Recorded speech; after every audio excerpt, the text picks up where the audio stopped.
Hola, buen día con todos. Soy la estudiante Xiomara Campos Requejo de la Facultad de Ingeniería, Escuela Profesional de Ingeniería de Industrias Alimentarias. El tema que voy a exponer el día de hoy será Ingeniería Genética y Biotecnología del curso de Microbiología con la docente Gutiérrez Armijos Lady Roxana. Primeramente nos vamos a fijar en qué es la ingeniería genética y la biotecnología. Nos dice que se refiere al uso de técnicas in vitro para modificar genes en laboratorio, que estos genes pueden ser modificados, que pueden reinsertarse después en el organismo original o en algún otro organismo hospedador. También tenemos las enzimas de restricción y separación de los ácidos nucleicos, que nos dice que dichas enzimas reconocen secuencias de bases específicas en el DNA, que es una secuencia de reconocimiento y encienden el enlace fosfodiéster ocasionando un corte en la cadena doble, aunque están muy extendidas tanto en bacteria como en archea. Son muy raras en las células eucariotas. Inundablemente, las enzimas de restricción protegen a las procariotas del ADN anómalo foráneo como los genes virídicos.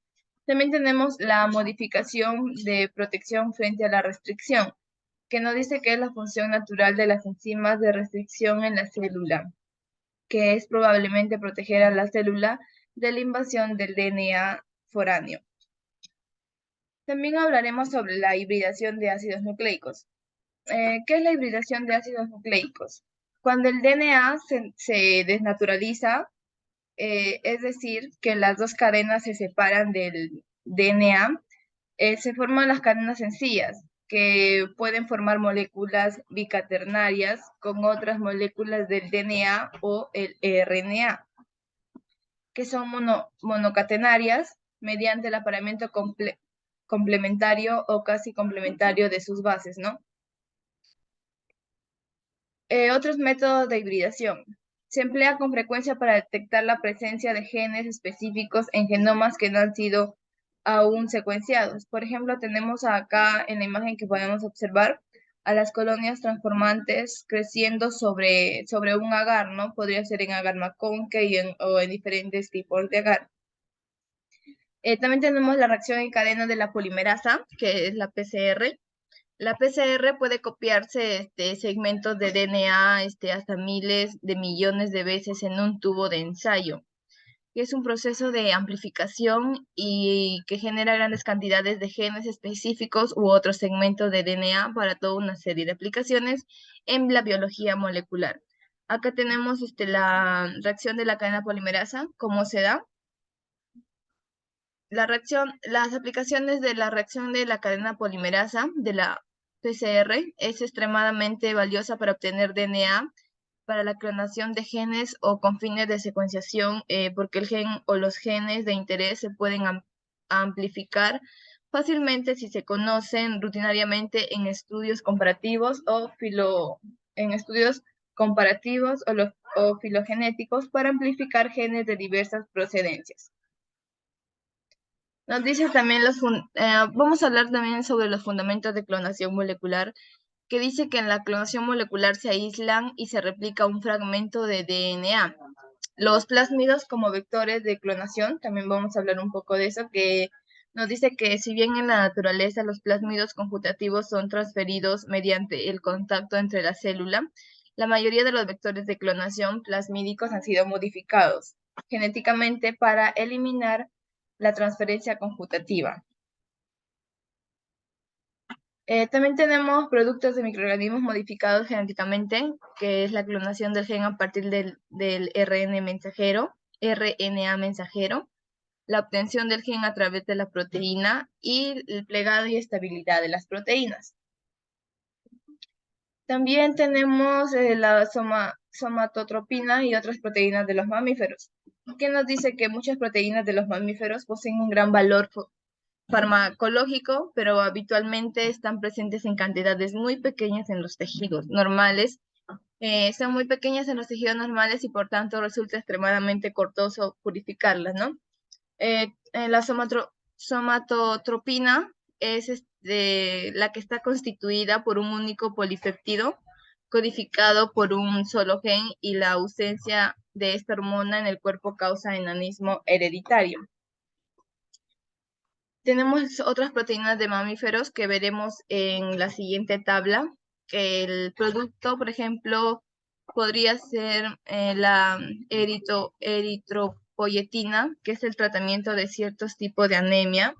También tenemos al producto de activador tisular de plasminógeno, que disuelve coágulos de la sangre. También tenemos a la uroquinasa, que favorece la coagulación de la sangre, ¿no? Y entre muchas más. Entre muchos más productos médicos fabricados mediante la ingeniería genética. Tenemos a la resistencia a los insectos, que son las toxinas Bt, que una de las que más se ha utilizado en las plantas de genes que codifican las proteínas tóxicas de la bacteria gram positiva, que son los Bacillus thuringiensis. Como podemos ver acá en la imagen, es una planta transgénica resistente a los herbicidas, ¿no?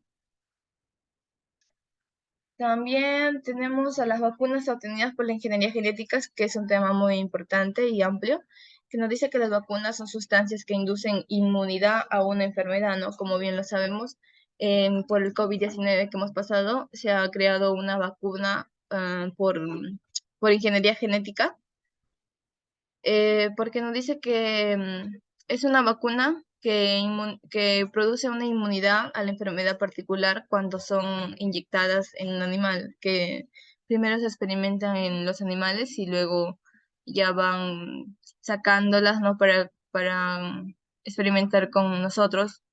Y normalmente las vacunas son suspensiones de microorganismos o virus patógenos muertos o modificados o son también fragmentos aislados de los mismos, ¿no? Que no introducen a nuestro organismo.